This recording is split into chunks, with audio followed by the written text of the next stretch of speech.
So Esther and Donnelly are the same person?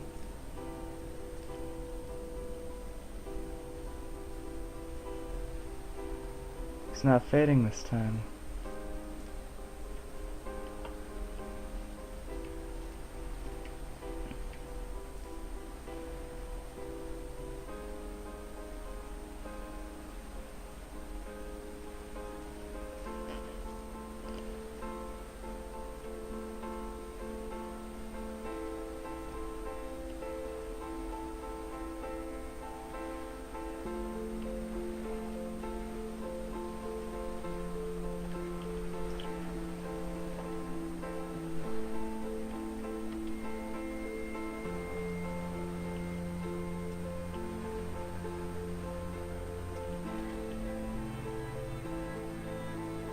Let's just see this.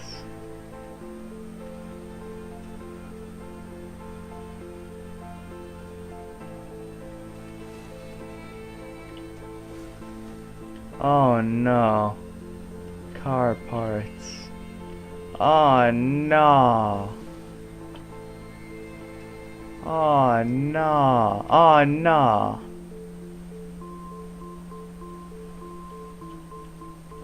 Hall by the roadside, by the exit for Damascus, all ticking and cooled, all feathers and remorse, all of these signals routed like traffic through the circuit diagrams of our guts, those badly written boats torn bottomless in the swells, washing us forever ashore.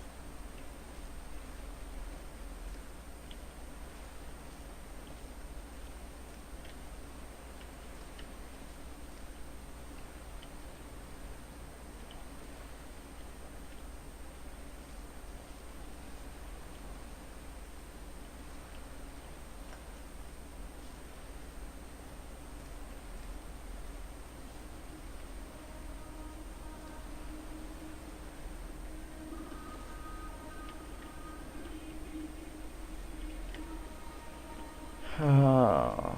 From here, I can see my armada. I collected all the letters I'd ever meant to send to you, if I'd have ever made it to the mainland, but had instead collected at the bottom of my rucksack, and I spread them out along the lost beach. Then I took each and every one, and I folded them into boats. I folded you into the creases, and then, as the sun was setting, I set the fleet to sail.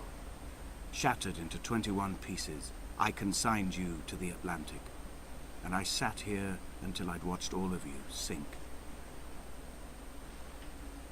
Oh no.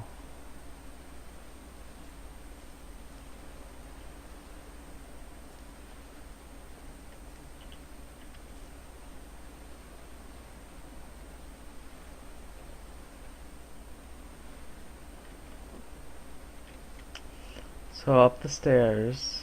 I didn't realize there were stairs here.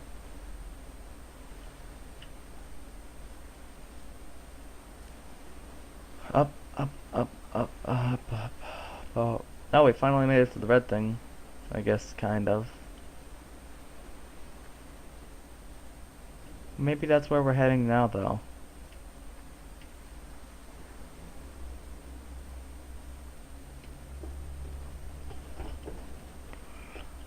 Okay, forward, forward.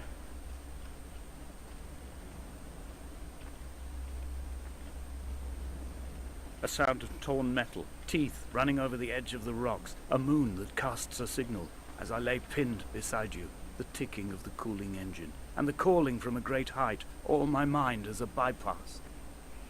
Wait, was he in the car then, too? Or did I misinterpret that? Oh my god, we're walking towards it.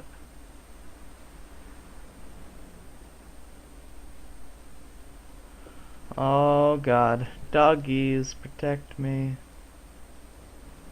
I'm walking towards the bad man. Or the good man, or the ghost, or the whatever. I'm not really sure anymore. Then again, I never was sure. I've begun my voyage in a paper boat without a bottom. I will fly to the moon in it. I've been folded along a crease in time, a weakness in the sheet of life. Now you've settled on the opposite side of the paper to me. I can see your traces in the ink that soaks through the fiber, the pulped vegetation. When we become waterlogged and the cage disintegrates, we will intermingle. When this paper aeroplane leaves the cliff edge and carves parallel vapor trails in the dark, we will come together.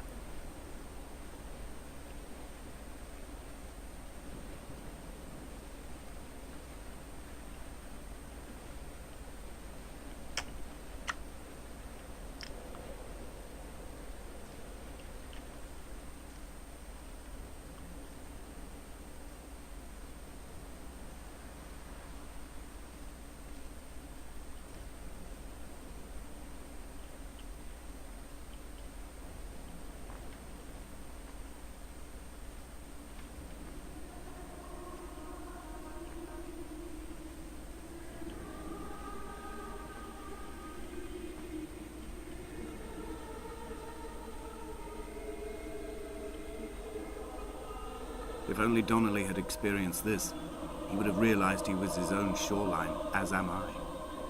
Just as I am becoming this island, so he became his syphilis, retreating into the burning synapses, the stones, the infection. What the crap?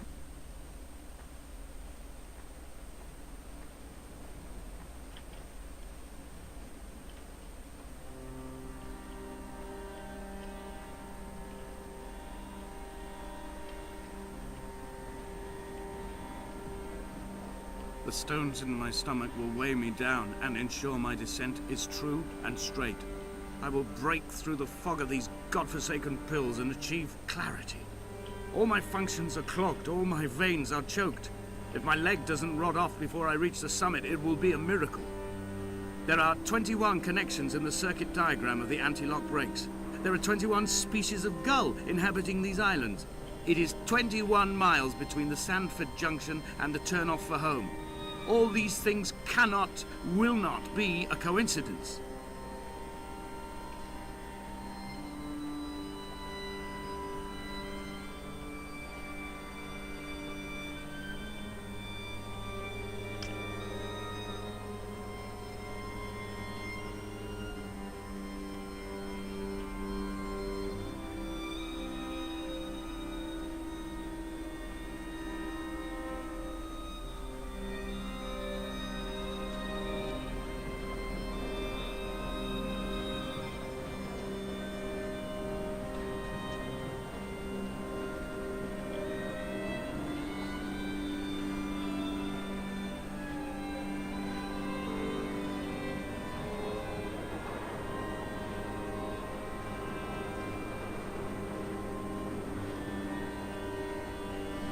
Okay.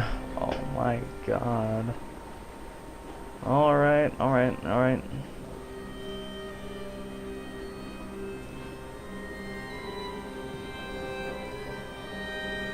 A gull perched on a spent bonnet, sideways, whilst the sirens fell through the middle distance and the metal moaned in grief about us.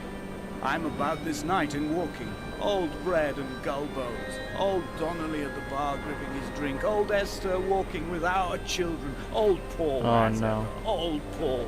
He shakes and he shivers and he turns off his lights alone. So Esther was his wife.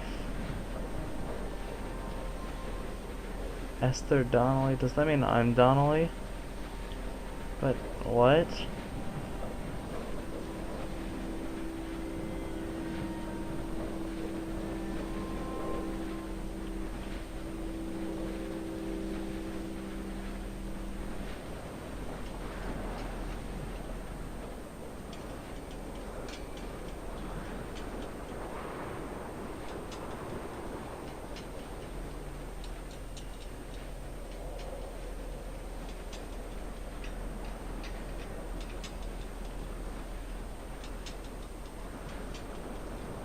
We will leave twin vapor trails in the air, white lines etched into these rocks.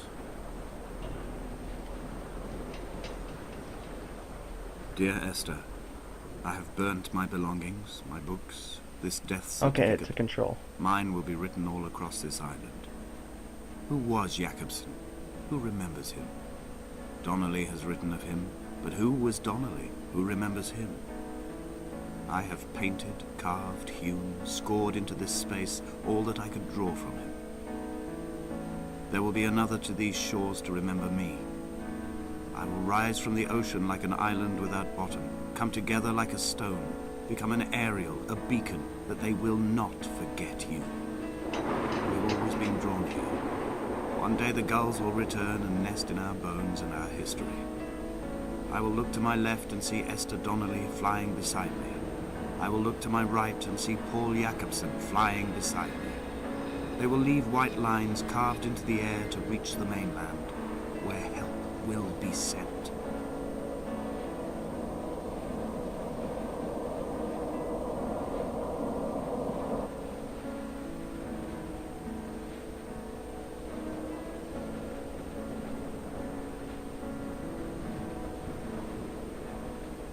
Dang, he's falling slow.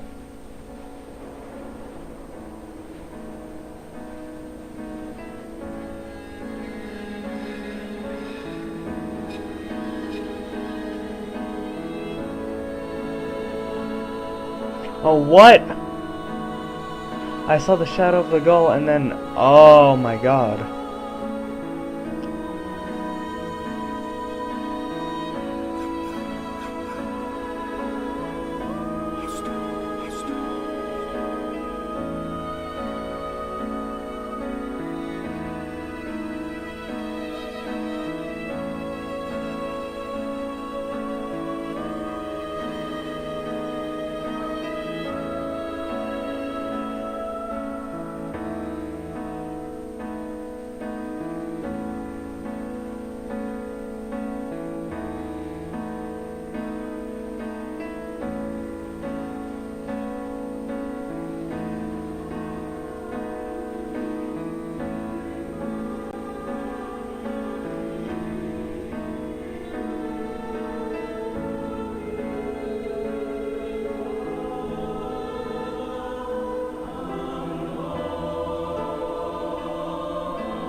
Holy crap.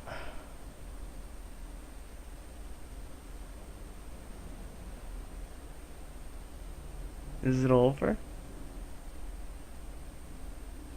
What do I do? Should I click something? Left click? Right click? Spacebar?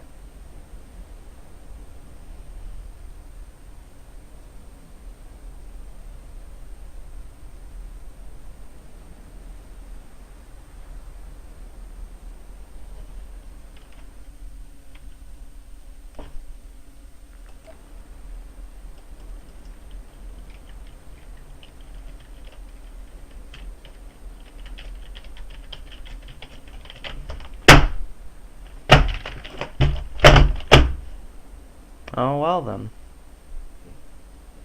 Is there something I'm supposed to wait for? Because, I mean, really.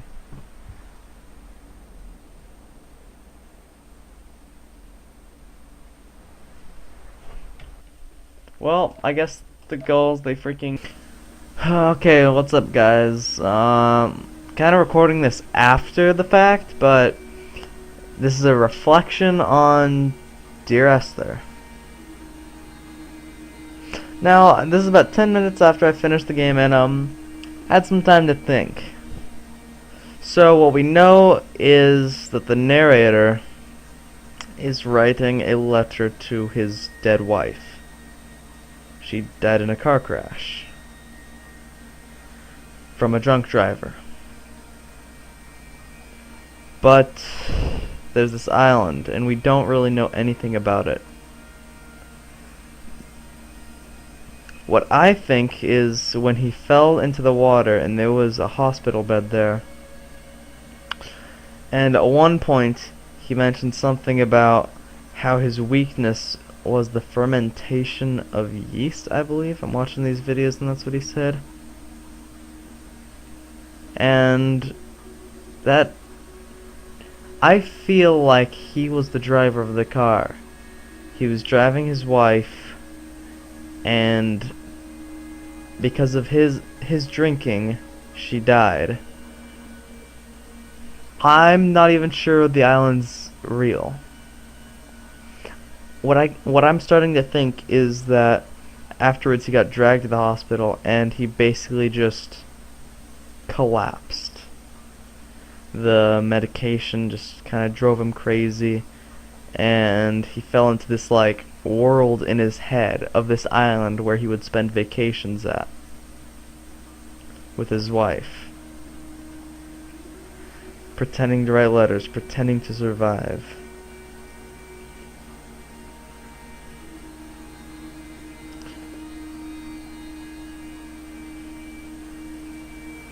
Other than that, I really don't know what to say. That's my interpretation, at least. I'm sure that this is one of those games like Limbo, where it's just open for interpretation as to what the crap happened. Same with the Braid.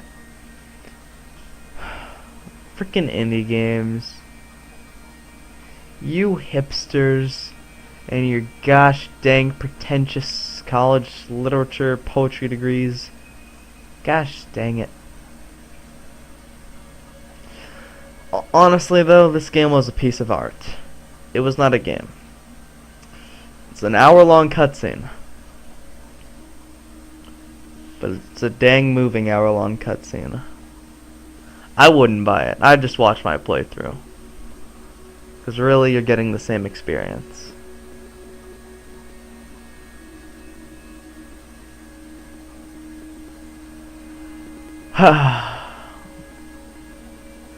That's my reflection on Dear Esther. As for the ghosts, those hooded figures,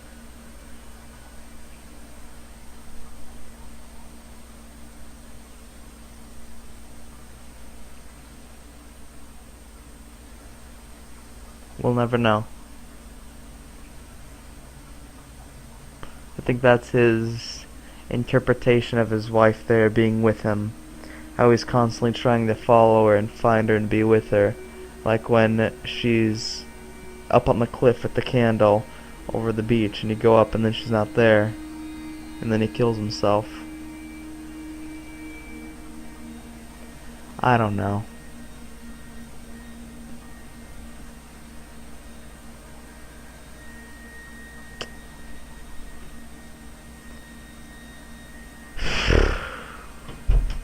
What do I know?